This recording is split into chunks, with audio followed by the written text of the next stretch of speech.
The book was written by Dr. Floyd Ferris and published by the State Science Institute. "I had nothing to do with it," said Dr. Robert Stadler.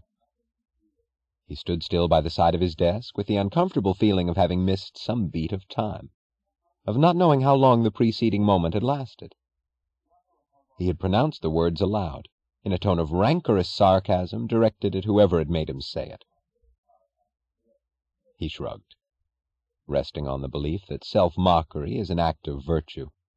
The shrug was the emotional equivalent of the sentence, "You're Robert Stadler. Don't act like a high school neurotic." He sat down at his desk and pushed the book aside with the back of his hand. Dr. Floyd Ferris arrived half an hour late. "Sorry," he said, "but my car broke down again on the way from Washington, and I had a hell of a time trying to find somebody to fix it. There's getting to be so damn few cars out on the road that half the service stations are closed."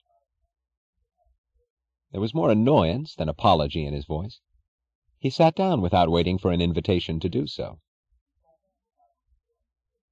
Dr. Floyd Ferris would not have been noticed as particularly handsome in any other profession, but in the one he had chosen he was always described as that good-looking scientist.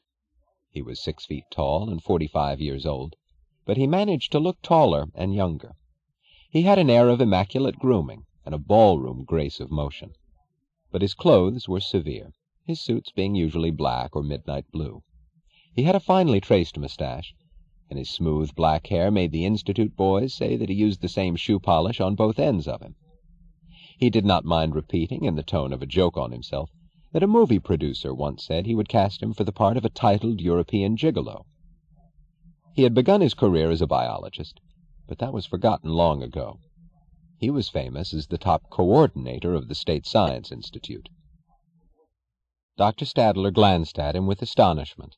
The lack of apology was unprecedented, and said dryly, "It seems to me that you are spending a great deal of your time in Washington." "But, Dr. Stadler, wasn't it you who once paid me the compliment of calling me the watchdog of this institute?" said Dr. Ferris pleasantly. "Isn't that my most essential duty? A few of your duties seem to be accumulating right around this place. Before I forget it, would you mind telling me what's going on here about that oil shortage mess?" He could not understand why Dr. Ferris's face tightened into an injured look. "You will permit me to say that this is unexpected and unwarranted," said Dr. Ferris in that tone of formality which conceals pain and reveals martyrdom. "None of the authorities involved have found cause for criticism. We have just submitted a detailed report on the progress of the work to date to the Bureau of Economic Planning and National Resources, and Mr. Wesley Mooch has expressed himself as satisfied. We have done our best on that project. We have heard no one else describe it as a mess. Considering the difficulties of the terrain, the hazards of the fire, and the fact that it has been only 6 months since we—" "What are you talking about?" asked Dr. Stadler. "The Wyatt Reclamation Project. Isn't that what you asked me?" "No," said Dr. Stadler. "No, Wait a moment. Let me get this straight. I seem to recall something about this institute taking charge of a reclamation project. What is it that you're reclaiming?" "Oil," said Dr. Ferris. "The Wyatt oil fields." "That was a fire, wasn't it? In Colorado? That was— Wait a moment. That was the man who set fire to his own oil wells." "I'm inclined to believe that that's a rumor created by public hysteria," said Dr. Ferris dryly. "A rumor with some undesirable, unpatriotic implications. I wouldn't put too much faith in those newspaper stories. Personally, I believe that it was an accident, and that Ellis Wyatt perished in the fire." "Well, who owns those fields now?" "Nobody. At the moment, there being no will or heirs, the government has taken charge of operating the fields as a measure of public necessity for 7 years. If Ellis Wyatt does not return within that time, he will be considered officially dead." "Well, why did they come to you, to us, for such an unlikely assignment as oil pumping?" "Because it is a problem of great technological difficulty, requiring the services of the best scientific talent available. You see, it is a matter of reconstructing the special method of oil extraction that Wyatt had employed. His equipment is still there, though in a dreadful condition. Some of his processes are known, but somehow there is no full record of the complete operation or the basic principle involved. That is what we have to rediscover. And how is it going? The progress is most gratifying. We have just been granted a new and larger appropriation.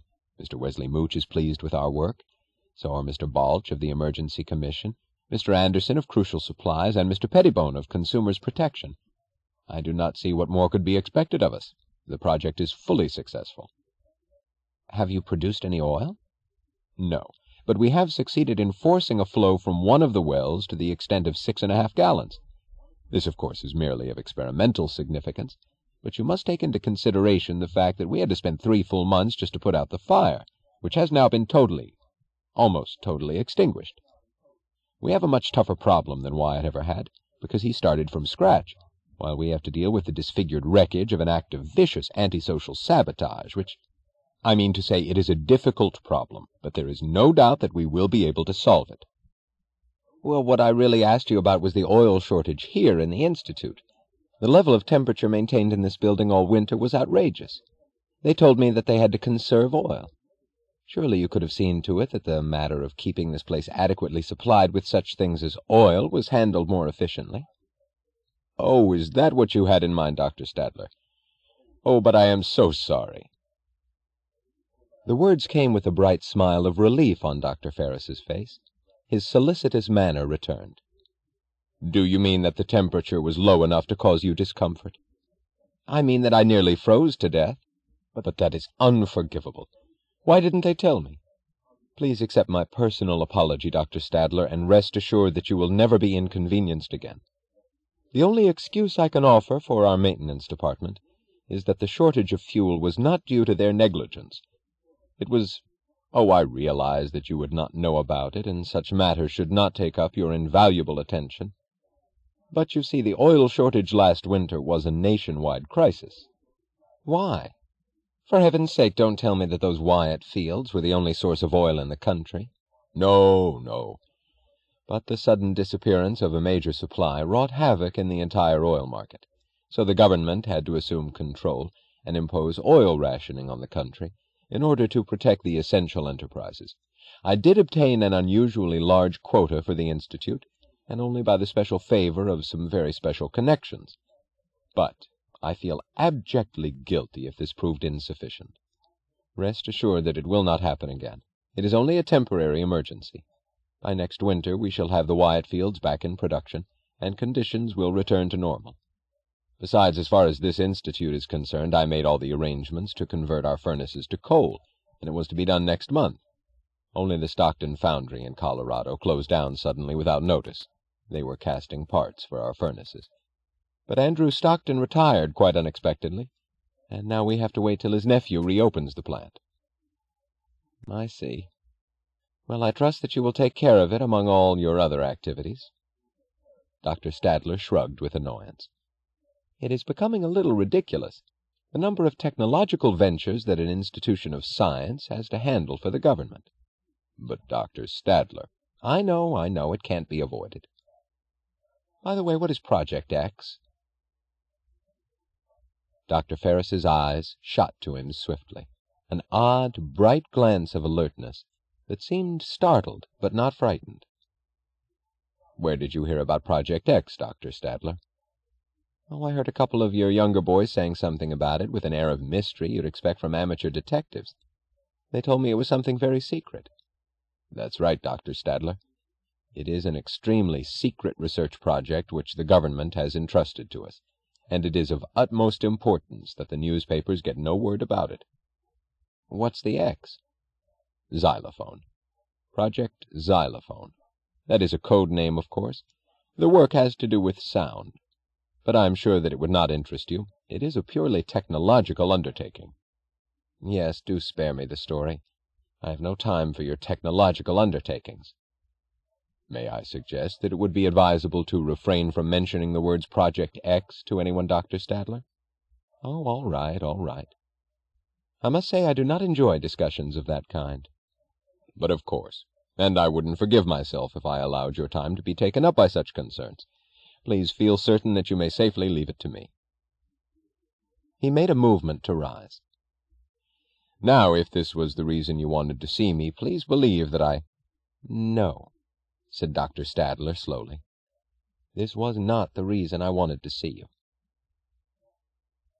Dr. Ferris volunteered no questions, no eager offers of service. He remained seated, merely waiting. Dr. Stadler reached over and made the book slide from the corner to the center of his desk, with a contemptuous flick of one hand. "Will you tell me, please," he asked, "what is this piece of indecency?"